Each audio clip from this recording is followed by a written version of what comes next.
కృతజ్ఞత కలిగిన జీవితం. పొందుకున్న మేలు మరచిపోనటువంటి మనస్తత్వం.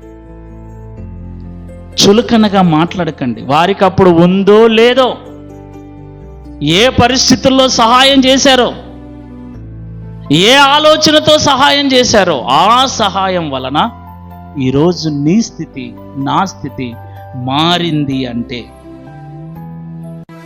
నీవు నేను దీవించబడ్డాము అంటే, వారి వల్ల ఆశీర్వదించబడ్డాము, నెమ్మదిగా ఉన్నాము, కారణం వాళ్ళే అన్న థాట్ నీలో ఉంటే, వారి విషయంలో ప్రాణము పోయిన కృతజ్ఞత లేని వారిలాగా ఉండకండి. అలా ఉండటం ఏంటి?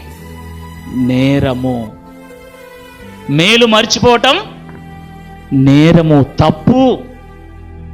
చేసిన మేలు, పొందుకున్న ఉపకారాన్ని మరచిపోవటం అనేది తప్పు, నేరం.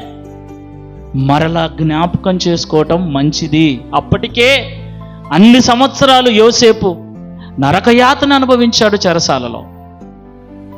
ఏది ఏమైనా ఆ పానదాయకుడు మరలా కొన్ని సంవత్సరాలకైనా జ్ఞాపకం చేసుకున్నాడు.